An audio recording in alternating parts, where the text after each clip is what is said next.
밥 먹고 얼마나 쉬었다 걷는 게 좋을까? 한 번쯤 고민해 보셨을 겁니다.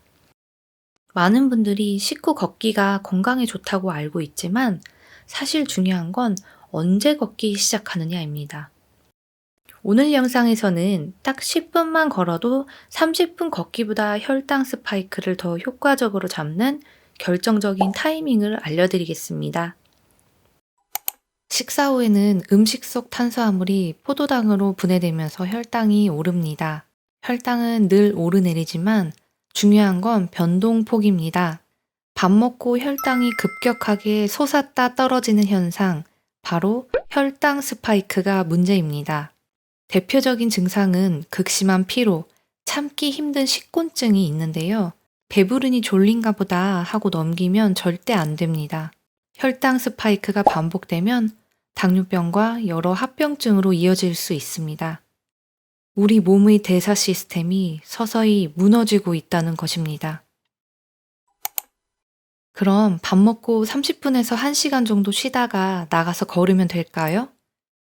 많은 분들이 소화 좀 시키고 운동하자 라고 생각하시지만 그때는 이미 혈당이 최고점에 도달했을지 모릅니다.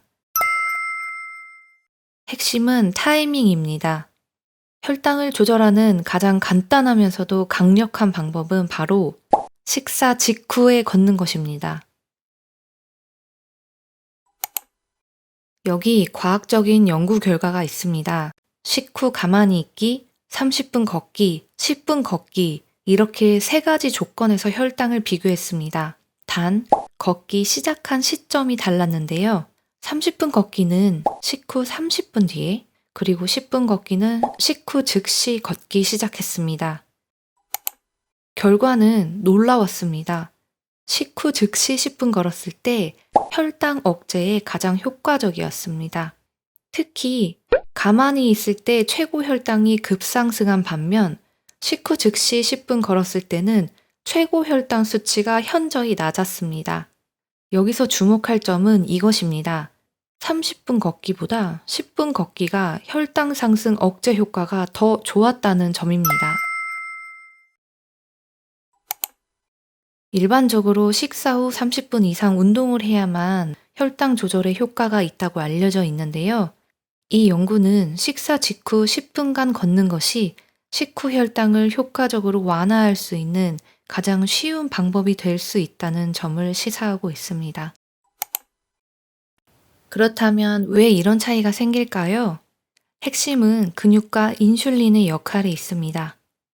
식사 후에는 혈당이 오르면 우리 몸은 이걸 조절하기 위해 인슐린을 분비합니다. 그런데 혈당이 너무 많이 올라 인슐린이 정상 범위를 초과해서 분비가 되고 이것이 반복될 때 많은 건강 문제가 생깁니다. 그런데 식사 후 바로 걷기를 시작하면 근육이 포도당을 에너지원으로 소비하기 시작합니다.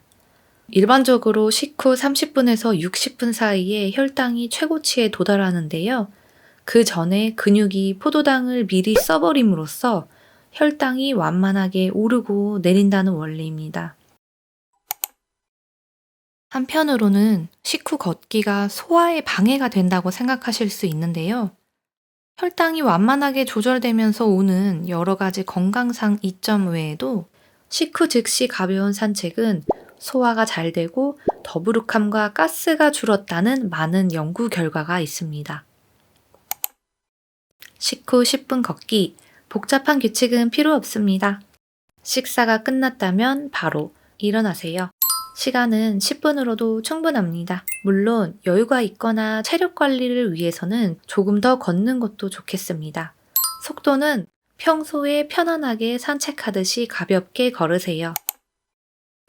만약 식사 직후가 힘들다면 식사 후 몇 분 안에 걷기 시작해야 할까요? 전문가들은 늦어도 15분에서 20분을 넘기지 않아야 혈당 억제 효과를 볼 수 있다고 조언합니다. 비가 오거나 날씨가 추울 때는요, 집안에서 왕복 걷기, 가벼운 집안일, 계단을 오르내리는 것도 좋겠습니다. 만약 위장이 약하거나 소화가 더딘 분이라면 잠시 쉬었다가 천천히 실내 걷기부터 시작해 몸의 반응을 살펴보세요. 오늘 식사하시고 그릇은 설거지통에 담아두고 10분 걷고 오세요. 당신의 혈당 그래프가 눈에 띄게 달라질 것입니다.